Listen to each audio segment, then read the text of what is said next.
Are you satisfied with the answers, and are you content with what you know what happened? Absolutely. I mean, of course, there are a lot of reasons why, despite all of the hearings, all of the information that's been provided, some choose not to be satisfied and choose to continue to move forward. That's their choice, and I do not believe there is any reason for it to continue in this way, but they get to call the shots in the Congress. All right, that's too darn bad. If only they didn't get to call the shots in the Congress, we'd all be a better nation for it. Welcome back, folks. Joining us now is Brent Budowski, columnist for The Hill. Hello, Brent. How are you? Pretty good, Steve. Good. Well, glad you could join us today. All right, so this is the woman that you think is not only going to announce for the presidency, win the Democratic nomination, and then become president by winning 45 states? Oh, I think if she does run, and the odds are at least 75 or 80% that she does, I think she'll win a big victory, 45, 42, 43, 46, 38. I don't know that it matters. But right now, I think she is positioned. I think Democrats have a big problem in 2014. Democrats face a turnout disaster in 2014. Republicans have a big problem in 2016. Republicans face a demographic disaster, and they face a candidate who's stronger than the crowd that they've got right now.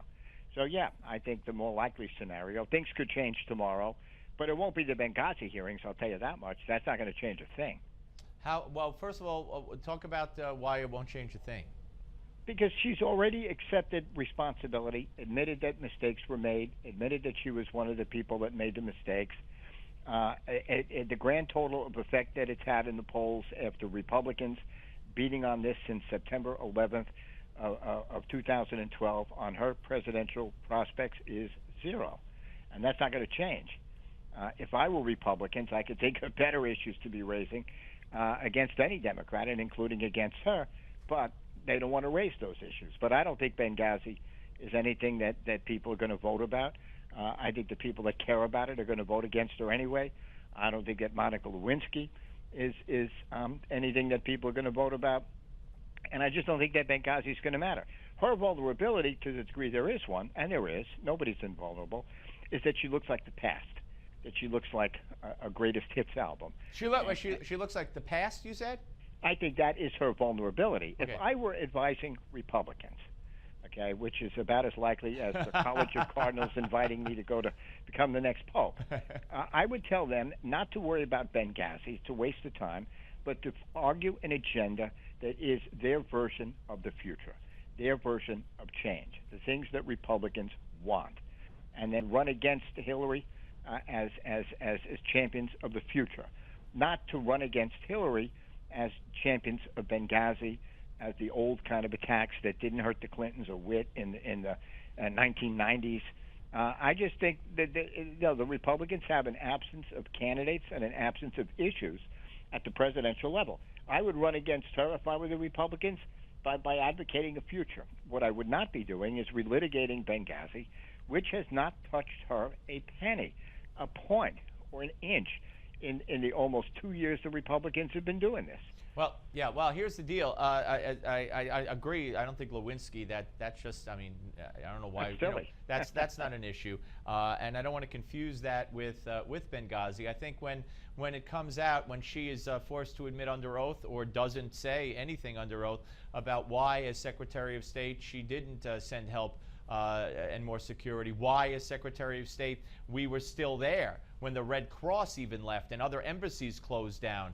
About why she said, what difference does it make? She's going to have to explain that. But aside from Benghazi, you also have Boko Haram. You know, she tweeted out, she was one of the first after Michelle Obama came up with the hashtag. She tweeted out a tweet, oh, this is terrible, this is awful, etc. She refused for 2 years to classify them as a terrorist group and put them on the U.S. terrorist watch list. That's an issue. Russia is now has Ukraine.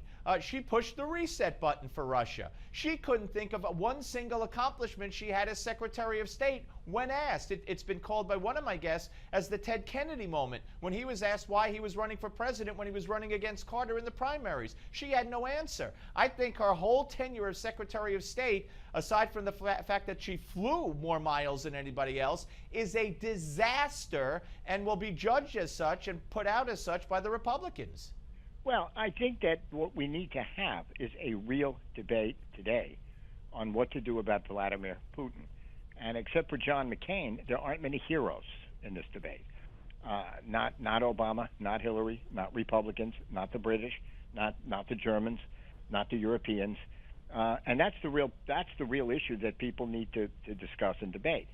That's the kind of issue, how it plays out, that's going to determine whether Marco Rubio, for example, can rise to become a serious presidential candidate. I'm not sure he can. It's possible he can. He's addressing those issues now. If I were Rubio, I would be talking about that. I would not be talking about climate change.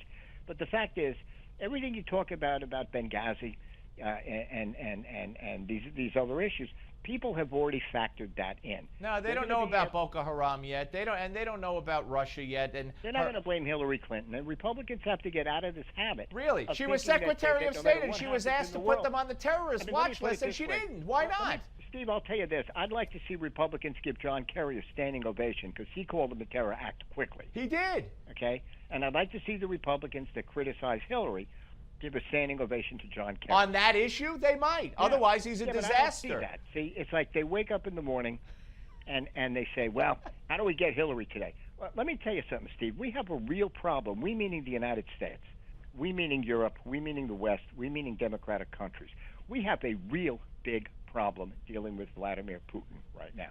We're going back, in my opinion, and Hillary was right about this, to the 1930s.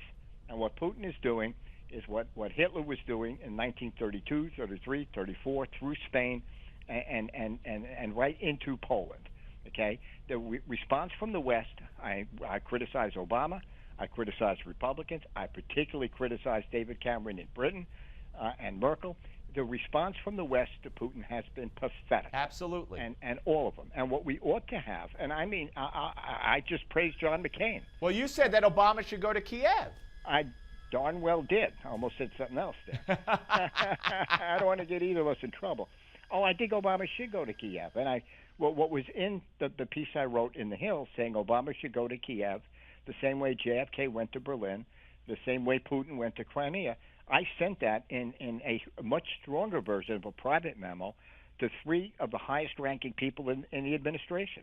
It was saying you really need to do this and you really need to get real. Now, Obama hasn't. Republicans haven't. I think the British have been a disgrace. I think the Germans have been weak. And I think Putin senses weakness. We have to convince Putin, okay, and mean it, that there will be sanctions against his oil, his gas, his finance, if he goes any further. We should not only denounce with press releases this bogus and joke of a referendum, okay, that they just had, but we should be calling on him every hour of every day to withdraw his troops from the border, which he said he was doing, which he was lying about. He didn't do it. It was a double lie. Right. Okay? And I'd like to see, going back to all the candidates, I'd like to see which candidates have the nerve.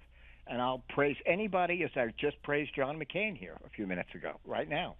I'd like to see people talk about we have to accept the ability and the willingness, if necessary, to accept some pain by doing economic sanctions that are real, that are tough, that are brutal on Putin, because if we do those sanctions, it'll hurt us a little, it'll hurt Europe a little, it will destroy the Russian economy.